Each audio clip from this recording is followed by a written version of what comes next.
할렐루야. 옆에 분들과 인사 나누겠습니다. 사랑합니다. 축복합니다.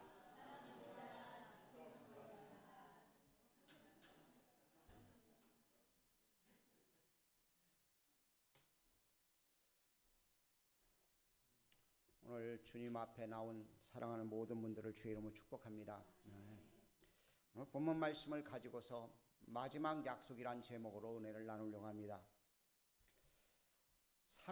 살아오면서 가장 기뻤던 소식이 무엇입니까? 저는 몇 년 전에 우리 딸내미가 결혼하겠다는 소리가 그렇게 기쁘더라고요. 시험을 봤는데 그 시험에 합격한 사람도 기쁘겠죠. 우리 제도 가운데 요새 아픈 분들이 좀 생겼는데 주님이 치유해 주실 줄 믿습니다. 예를 들어 치료 불가능한 그런 병이 있는데, 병에 걸렸는데 신약이 발견되어져서 그 신약으로 인해서 병이 치유될 수 있다면 얼마나 기쁜 소식이겠어요. 승진에도 기쁘고요, 시험에 좋은 성적을 거두고 기쁘고요. 기쁜 일들이 수도 없이 많겠죠. 저희 집사람이 저희 손녀딸하고 가끔 이렇게 영상 통화를 합니다. 하고 나면 얼굴이 밝아져요. 왜요? 기쁘기 때문에요. 여러분과 제 삶 속에 정말 기뻐할 만한 소식들이 우리 속에 들려온다면 우리는 뛸 듯이 기뻐할 것입니다. 이 기쁜 소식을 다른 말로 이야기하면 복음입니다. 근데 똑같은 소식이라도 어떤 사람은 전혀 기쁘지가 않을 수 있어요. 어떤 사람은 정말 기뻐가지고 막 춤을 추고 있는데 어떤 사람은 그 소식이 기쁘지 않을 수 있습니다. 그 소식이 복음이 되어지려면, 복음으로 느껴지려면 나 자신과 정말 밀접하게 관계가 되어야지만이 그 소식이 기쁜 소식이 될 수 있습니다. 돈이 없는 사람에게 돈이 생긴다는 소식은 기쁘지만 병든 사람에게 그것은 기쁜 소식이 아닙니다. 병든 사람에게 시험에 승진했다고, 시험에 합격했다고, 회사에 승진했다는 소식보다도 병이 낫는 것이 기쁜 소식인 것입니다. 여러분과 저희 삶 속에 주님과 온전한 관계를 통해서 복음이 기쁜 소식 되어질 수 있는 귀한 은혜가 있기를 주의 이름으로 간절히 축복합니다. 인생을 의미 있게 살려고 우리는 부단히 노력을 합니다. 애를 씁니다. 뭔가를 성취하기를 위해서 애를 쓰고 노력을 합니다. 하지만 우리의 삶을 가만히 돌아보면 무엇인가 허전하고 공허하게 느낄 때가 참 많이 있습니다. 그래서 나는 누구지? 내가 왜 여기 있지? 내 삶이 왜 이 모양이지? 하는 그런 질문 앞에 설 수밖에 없습니다. 이때 우리에게 복음이 필요한 것입니다. 여러분과 제가 이 복음의 귀한 역사가 이루어진 바 되어질 수 있기를 간절히 원합니다. 누구나에게 필요한 복음, 생명의 복음이 여러분과 제 있기를 간절히 원합니다. 하나님이 창조하신 인간이 하나님의 뜻을 거스려서 결국 선악과를 따먹고 타락하고 말았습니다. 성경에 분명히 말씀합니다. 사람은 모두가 죽는다고. 타락을 해서 영원한 죽음에 이를 수밖에 없는 우리에게 예수 그리스도를 이 땅에 보내셔서 주의 보혈로 십자가를 통해서 구원받고 하나님의 자녀로 다시 태어날 수 있는 복음을 여러분과 저에게 허락하신 줄 믿습니다. 이 복음을 믿어야지만이 우리가 은혜를 누릴 수 있고 온전한 삶을 살 수 있는 것입니다. 여러분에게 질문 하나 해드릴게요. 인간이 가장 먼저 배우는 게 무엇인 줄 아십니까? 네? 우는 거요. 예. 믿음입니다. 엄마라고 자기 자신을 선포해요. 아빠가 아빠라고 아이에게 선포를 해요. 근데 증명하질 않아요. 나는 이렇게 돼서 너희 아빠다. 나는 이렇게 해서 너희 엄마다. 증명하잖아요. 그냥 선포하는 것을 믿음으로 받아들이는 거예요. 엄마가 아이에게 엄마 아빠를 선포하는 것을 아이가 믿는 것처럼 하나님이 우리에게 말씀하신 것을 우리가 믿음으로 받아들이는 것, 이게 우리에게 축복이고 능력인 줄로 믿습니다. 설명하고 증명하려면 얼마나 힘이 들어요. 제가 이래봬도 68을 먹었습니다. 근데 이걸 뭘로 증명해요? 저희 지방의 목사님 한 분이 저와 동갑이가 있거든요. 근데 서로 형이라고 그래요.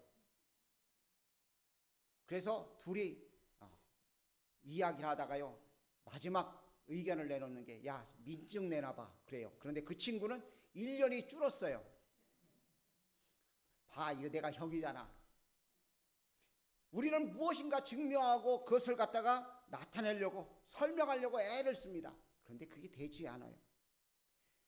인생에서 믿음은 탄생에서부터 죽음까지 우리는 믿음으로 나아가야 될 줄로 믿습니다.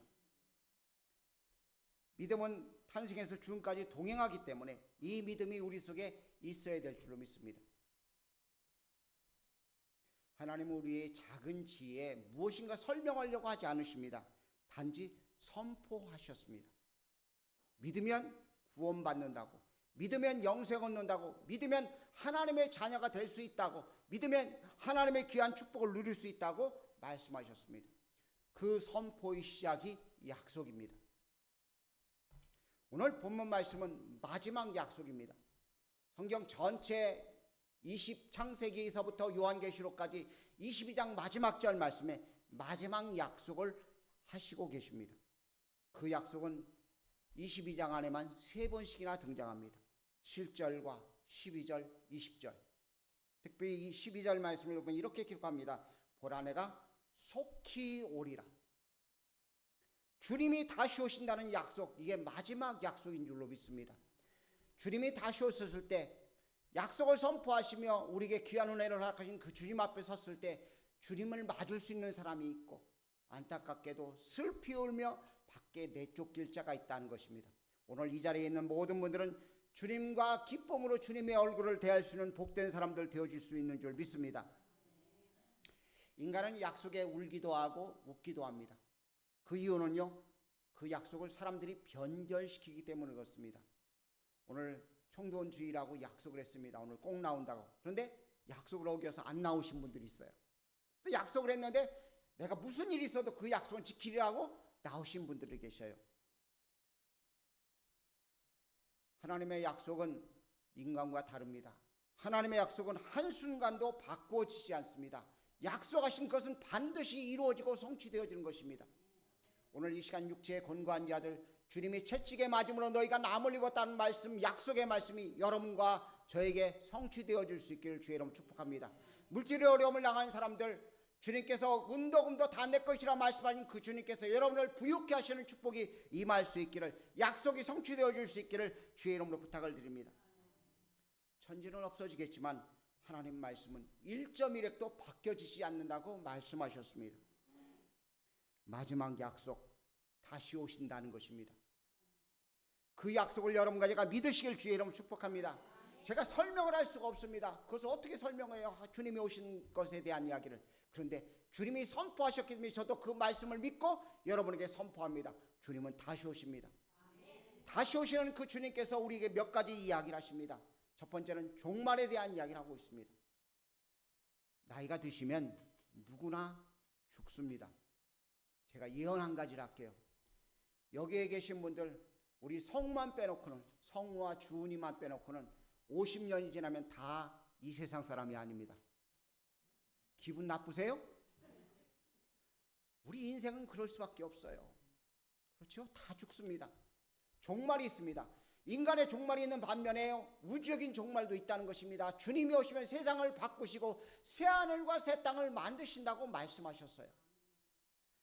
우리 주에 종말이 있다는 사실을 우리가 믿어야 됩니다. 세상 돌아가는 모습들을 보면은요, 성경에 말씀한 대로 되어 있습니다. 곳곳에 지진이 있다고 말씀하셨고요, 기근이 있다고 말씀하셨고, 전쟁의 소문이 끝도 없이 펼쳐진다고 말씀하셨습니다. 그 종말의 때가 점점점 우리에게 가까이 오고 있습니다. 다시 오신다고 말씀하신 그 주님이 우리 앞에 서시는 그날 전에 반드시 종말이 있다는 사실을 기억하십시오. 두 번째는 심판이 있습니다.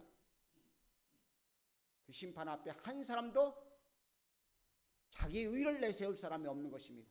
나는 이렇게 착한 일을 많이 했고, 나는 이렇게 선하게 살았고, 나는 이렇게 올바르게 행동을 했다. 그런데 그 의는 아무것도 아니라는 것입니다. 주님이 심판 앞에 섰을 때 주님이 인정하신 의는 십자가에 우리를 위해 죽으셔서 우리가 죄인인데 너는 의인이라고 인정하시는 그 의만이 온전한 것인 줄로 믿습니다. 우리는 모두 죄인입니다. 죄의 삭은 사망이라고 성경은 말씀하고 있습니다. 모든 사람이 다 죽습니다. 심판을 받을 수밖에 없습니다. 근데 그 재림 때, 주님이 오셨을 때요, 준비된 자는 축복이 되어진 줄 믿습니다. 준비되는 첫 번째 요건은요, 예수님이 하나님의 아들이신데 나를 사랑하셔서 나를 위하여 자기 목숨을 버리셨다는 것을 믿는 사람은 축복을 받은 사람인 줄 믿습니다. 예수님은 여러분과 저를 위해서 십자가에 죽으셨습니다. 그 귀한 은혜를 여러분과 제가 받은 줄로 믿습니다. 이 귀한 은혜를 받은 여러분과 제가 주님 앞에 서는 복된 은혜의 역사를 믿고 주 앞에 설 수 있기를 간절히 원합니다. 예수님이 하나님의 아들심을 믿고 시인한 사람들은 준비된 자들입니다. 준비된 사람은 걱정할 것이 없죠. 우리 학생들이 이제 조금 있으면 시험들을 볼 건데요, 기말고사를 준비하고 열심히 공부들 할 텐데 준비한 사람들은 걱정할 것이 없어요.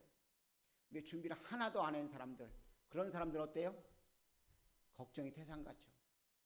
밤을 샌다고 새면서 절반은 자고, 그리고 비몽사몽간에 밤을 새우다 보니까요 아무것도 못한 좋은 성적을 가지지 못합니다.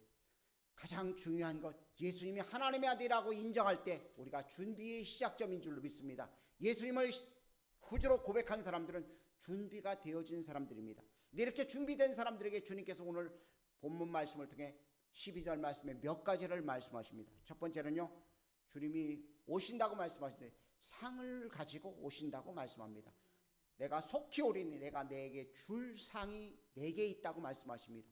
여러분과 저는 상 받는 사람들 되어주기를 주의 이름으로 축복합니다. 상 받으면 기분 좋잖아요. 근데 만왕의 왕 되신 주님께서 여러분과 저에게 상 주신다고 말씀하셨습니다. 상 받는 하나님의 사람들 되어줄 수 있기를 간절히 원합니다. 상도 여러 가지 상이 있죠. 손님이 오면 음식을 많이 차립니다. 저희 집사람이 어제 4시간, 오늘 3시간 음식을 준비했어요. 여러 가지 음식을 준비하더라고요. 자, 9첩반상인지 10첩반상인지는 모르지만 반찬을 여러 가지를 많이 만들었습니다. 밥상들을 다 받기를 원하시죠? 자, 그런 음식을 준비해서 상을 받는 것을 좋아하잖아요. 그것뿐만이 아니라는 것입니다. 주님은 여러분과 저에게 줄 상이 있습니다. 의의 면류관이 있습니다. 생명의 면류관을 우리 머리 위에 씌워준다고 말씀하셨습니다. 여러분과 제가 이 상을 받을 귀한 사람들임을 기억할 수 있기를 간절히 원합니다. 학교를 가는데요, 상 받으려고 가는 사람과요, 벌 받으려고 가는 사람을 한번 상상해 보십시오.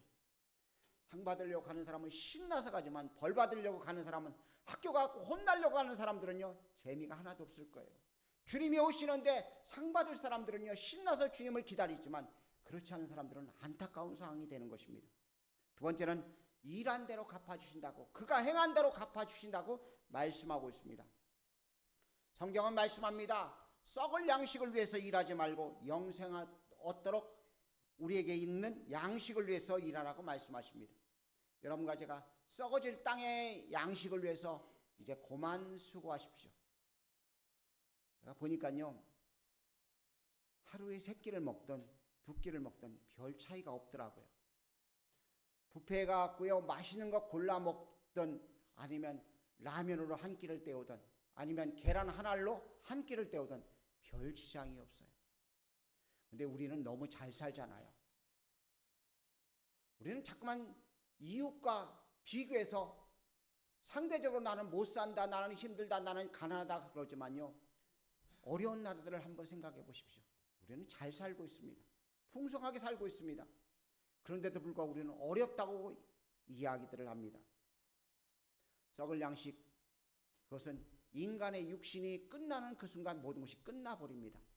하지만 영생 얻는 양식들은요, 우리에게 주어진 이 양식들은요, 하나님 앞에서 상으로 우리에게 대갚아지는 줄로 믿습니다. 주님은 충성된 자를 찾고 계십니다. 그들이 일한 대로 수고하시는 줄 믿습니다.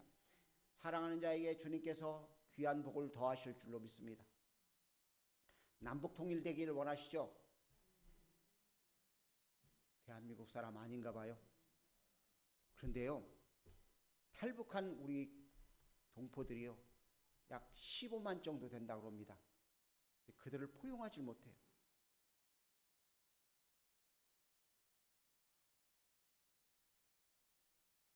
그러면서 통일되자고 이야기를 합니다. 아닙니다. 탈북한 사람들부터 사랑하고 우리 이웃부터 사랑할 때 비로소 통일이 돼도 그들을 포용하고 품을 수 있는 것입니다. 우리가 일한 대로 하나님이 갚아줄 줄 믿습니다. 정말 남북이 통일되어지기를 원한다면, 이 나라 이민족이 잘 되어지기를 원한다면 사랑하는 삶을 살아야 될 줄로 압니다. 하나님이 나를 사랑하신 것처럼 이웃을 내 몸처럼 사랑하는 삶을 살 때 귀한 역사가 나타날 수 있는 줄 믿습니다. 세 번째로요, 약속의 보장은 주님 자신이 하시는 것입니다. 어떤 일을 할 때요, 어떤 것에 대한 결정을 할 때 공증을 합니다. 이거 이렇게 효력이 있도록 하기 위해서 법원에 가가지고서 공증을 받아요. 그러면 그것을 대해 인정을 해주죠. 믿지 못하기 때문에 공증을 합니다. 근데 하나님 자신이 증인이 되어주시는 것이고 하나님 자신이 보장이 되어주시는 것입니다. 주님은 말씀하십니다. 나는 알파 오메가라고, 처음과 마지막이라고, 시작과 끝이라고 말씀하십니다. 그분이 우리의 증거이십니다. 하나님의 약속 이행을 친히 보장해 주고 계신 것입니다. 주님이 다시 오신다는 약속, 마지막 약속을 우리는 기다리며 살고 있습니다. 혹이라도 이 자리에 계신 분들 가운데, 처음 나오신 분들 가운데 예수님이 누군지 모르신다면 이 시간 예수님을 구주로 영접하고 약속이 귀한 계명, 마지막 약속이 여러분에게도 유효할 수 있기를 주의 이름으로 축복합니다. 심판의 두려움이 아닌 우리를 위해서 상 주시고 예비해 놓으시고 우리에게 모든 일한 대로 갚아주시는 주의 축복을 받을 수 있는 여러분과 제가 되어져서 주 오시는 그날에 아름다운 모습을 할 수 있는 여러분과 제가 되어줄 수 있기를 간절히 원합니다. 주님은 우리에게 분명히 말씀하십니다. 너희가 일한 대로 갚아주겠다고. 일한 대로 얻지 못한 것은 낙심될 수밖에 없습니다. 그런데 일한 대로 갚아주신다면 반드시 축복이 있는 줄 믿습니다. 여러분의 모든 수고와 노력들이 주의 축복 가운데 일한 대로 갚아주시는 귀한 은혜를 받는 마지막 때 마지막 순간까지 약속하신 그 약속을 이루시는 주님의 귀한 은혜가 여러분과 저에게 넘칠 수 있기를 주의 이름으로 부탁을 드립니다. 기도하겠습니다. 사랑의 주님, 은혜를 감사합니다. 저희들을 사랑하시고 또 사랑하시는 주님, 주 앞에 머리 조아려 간청없나니 가장 기쁜 소식인 우리 주님이 우리 가운데 오셔서 우리를 위해 십자가 지시고 부활하신 줄 믿습니다. 죄인으로서 마땅히 죽을 수밖에 없는 우리들을 위해서 주님이 인간의 몸을 입고 오셔서 우리에게 복음을 받아들이게 하시고 믿게 하셨사온즉 이제 마지막 약속을 믿음으로 기다리는 저희들 되도록 은혜를 더하여 주시옵소서. 심판이 있다는 사실을 잊지 말게 하시고 상을 가지고 오실 주님을 기억하게 하시며 일한 대로 갚아주실 주님을 기억할 수 있도록 복 내려 주시옵소서. 이 시간 주 앞에 구하나이다. 이 시간 육체에 곤고한 자들 약속의 말씀을 따라서 치유되어진 역사가 나타난 바 되도록 은혜를 더해 주옵소서. 원수 마귀의 모든 병만은 예수 그리스도로 떠나게 하시고 하나님의 크신 긍휼의 역사 있게 도와주옵소서. 물질에 곤고한 자들 주님의 이름으로 채우시고 공급하사 풍성하게 하시는 은혜를 누리게 도와주옵소서. 사랑과의 관계가 온전치 못한 자들에게 주의 긍휼하심을 더하셔서 아버지는 서로 사랑할 수 있는 귀한 은혜의 자리가 있어서 주님 일한 대로 갚아주는 주의 축복들을 누리게 부족함이 없도록 은총 더하시옵소서. 예수님의 귀하신 이름으로 기도 올려옵나이다. 아멘. 찬송